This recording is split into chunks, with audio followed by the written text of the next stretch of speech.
This has been, if I may use the technical term, one of them days. Not even a terrible day, just a really, really long day. Thank God for new horror books to unwind in the evening.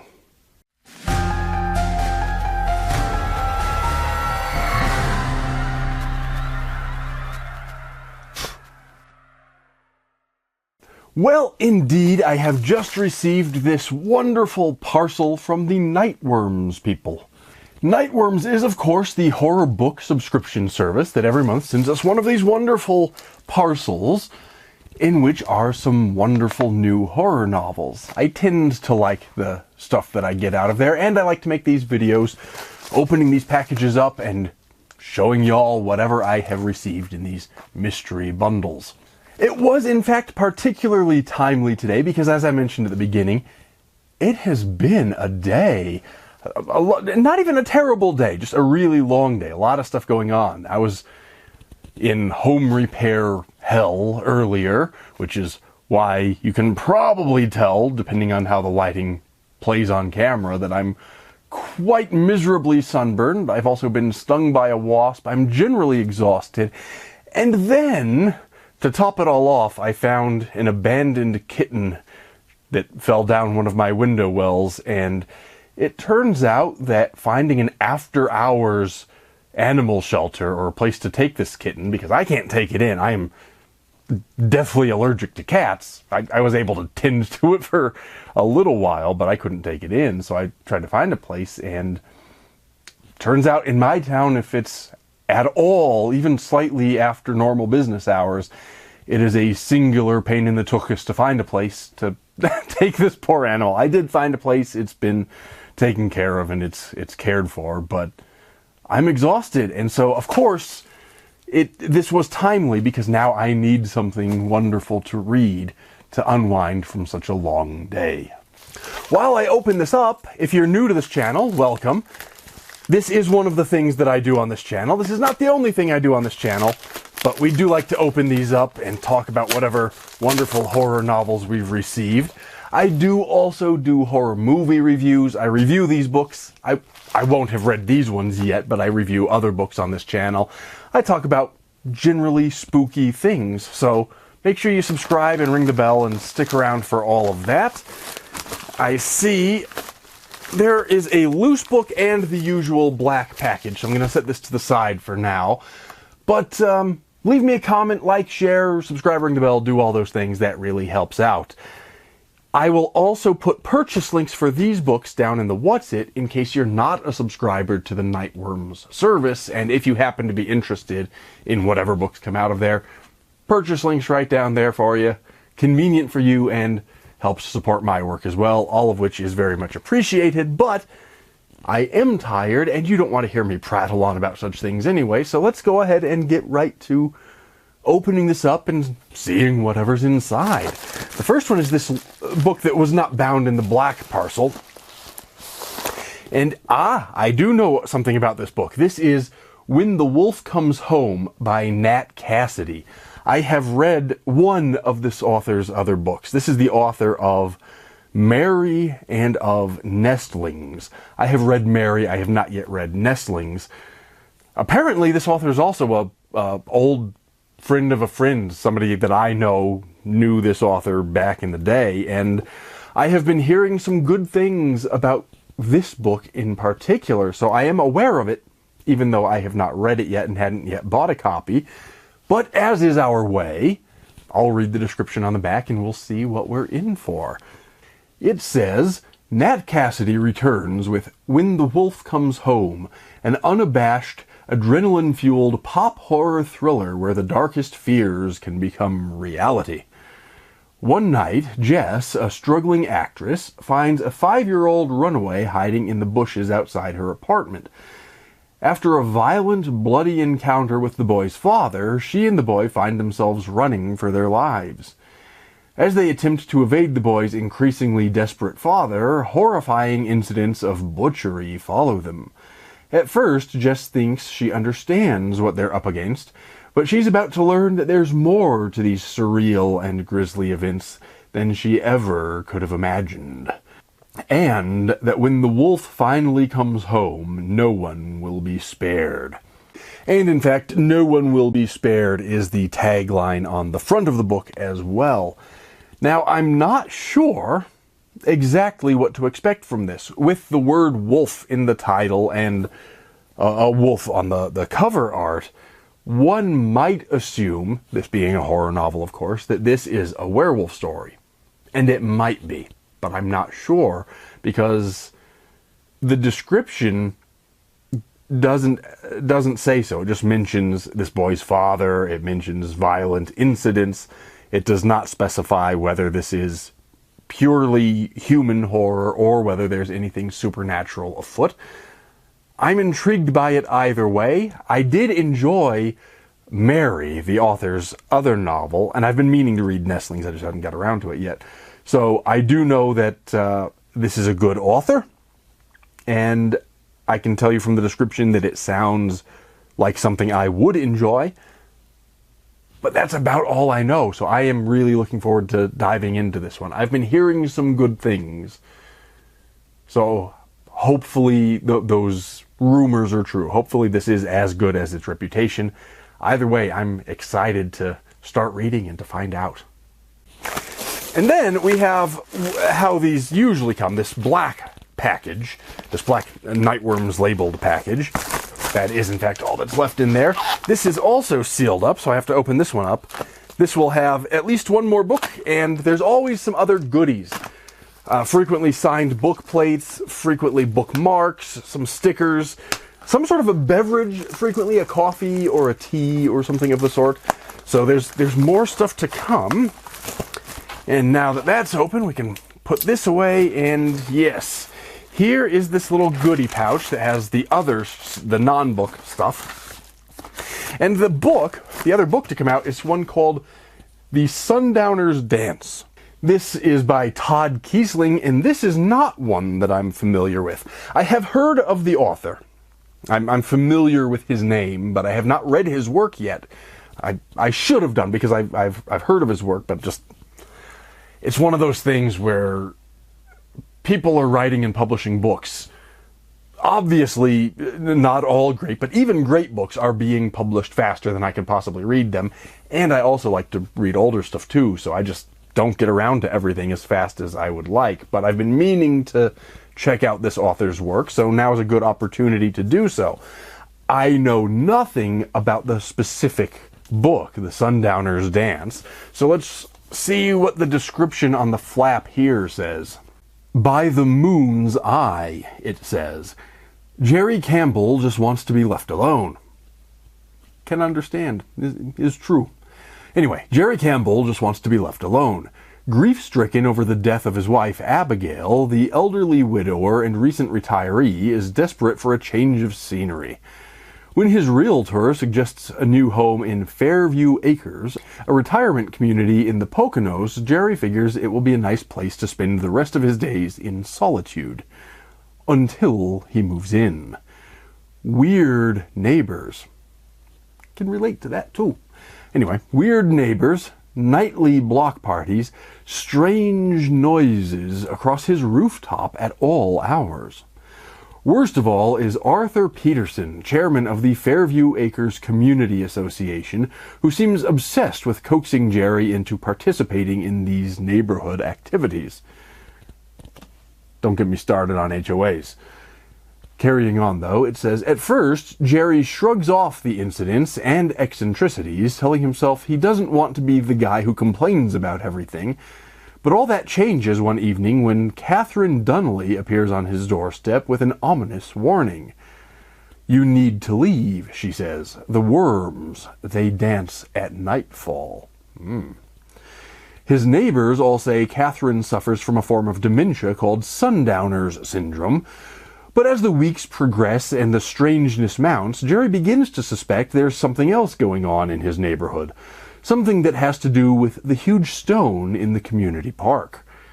Heartfelt and unsettling, Todd Keesling's latest novel, The Sundowner's Dance, propels readers through a terrifying exploration of grief, dementia, and perhaps the greatest horror of all, growing old.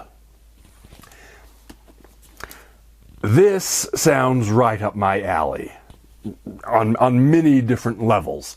The old man the widower who just wants to be left alone.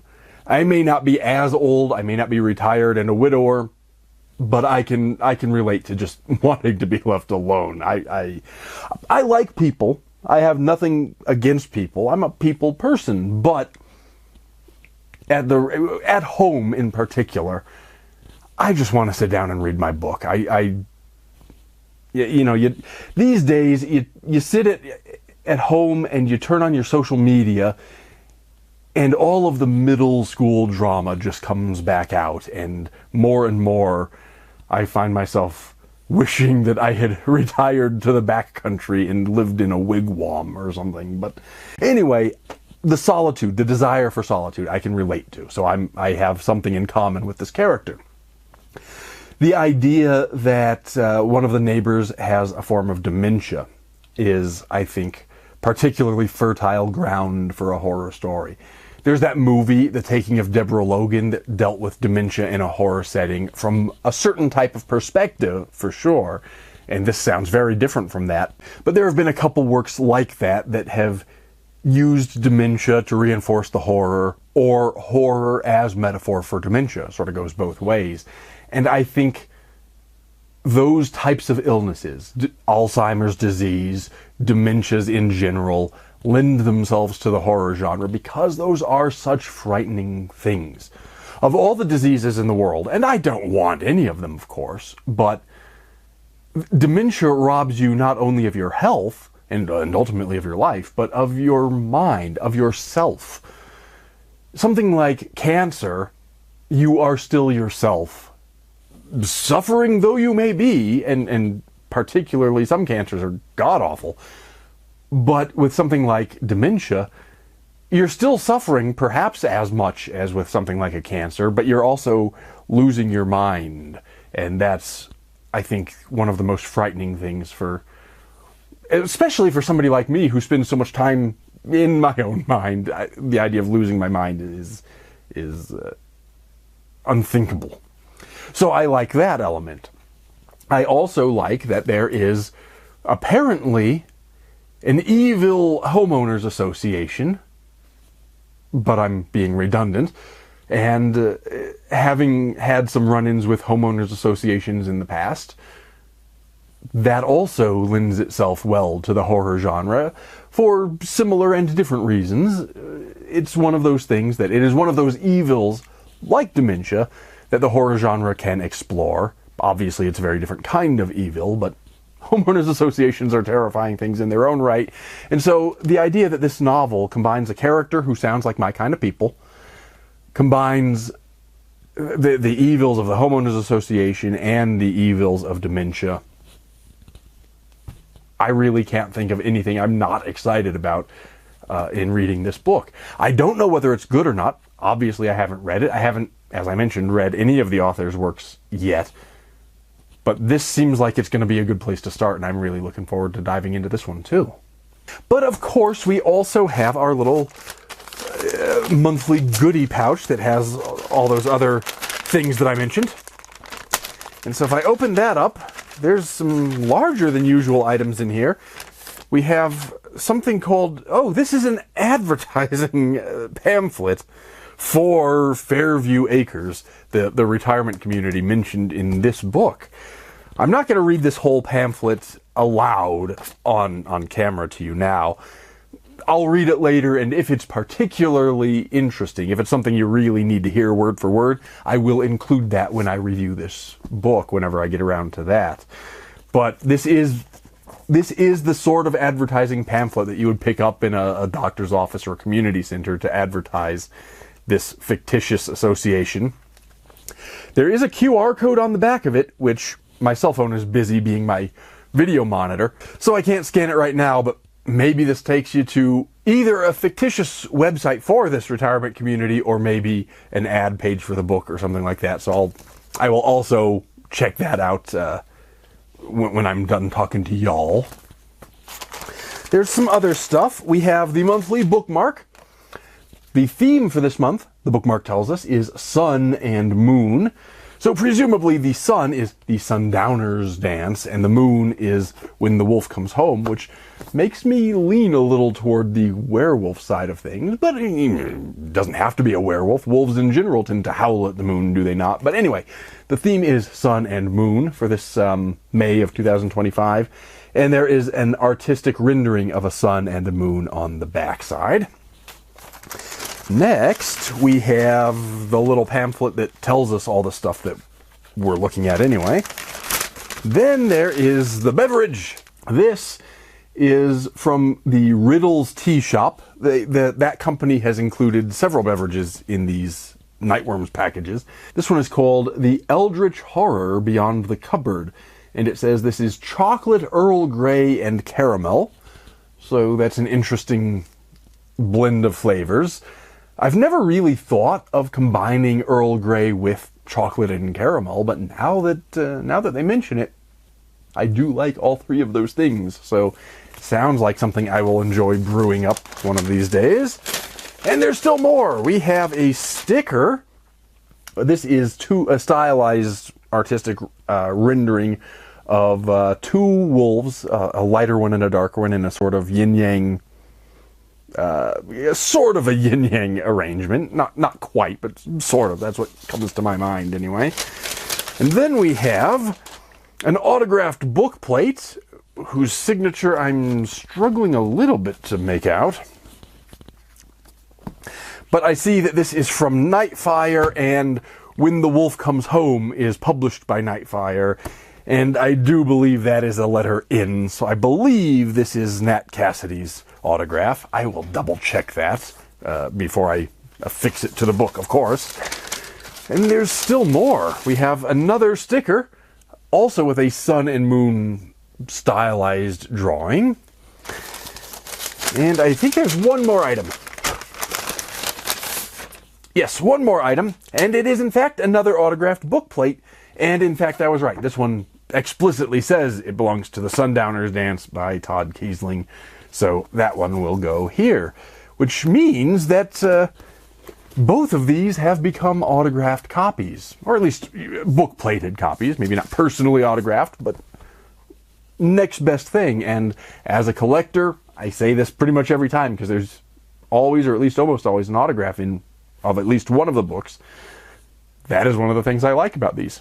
But anyway, I have to say, I am quite thrilled this month. Both of these sound right up my alley. That's not always the case. I'm a big fan of the Nightworms subscription service, but every once in a while, one or both of the books is not the sort of thing that I would pick up if I saw it in the bookstore. Every once in a while, that's really to our advantage because it turns out to be something great that I wouldn't otherwise have picked up. But every once in a while, there's something that's just, not saying even it's bad, but it's not to my own liking. And that's the price you pay with these subscription services. But this month, both of these are the kinds of books that I would have picked up in the bookshop or ordered online or whatever. By pure fortune, I happen not to have yet picked up a copy of either of these, so that they sent me two books that really do sound right up my alley that I also hadn't yet purchased a copy of is exciting news indeed, and I can't wait to get to both of these. I don't know exactly when that will be. I do review every book that I read. I do mean pretty much every book that I read, horror or not, but mostly horror.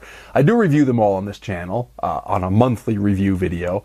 There's a good chance I'll have read one or both of these by the end of the month, and so it may be in my next review video, but if not, it'll be coming soon because, like I said, looking forward to both of them. But I do believe that I have prattled on for quite long enough, so let me just remind you again, I've put purchase links for both of these books right down there. While you're checking out all the stuff down there, leave me a comment, give me the thumbs up, share with a friend, all those YouTube-y kinds of things. Make sure you subscribe and ring the bell, all that kind of stuff. But once you're done with all of that, go and read a good horror novel. Maybe one of these or whatever else you have in your library. It's a good way to unwind at the end of the day. So go and do that. I'm going to go and do the same. And until we meet again, take care and stay scared.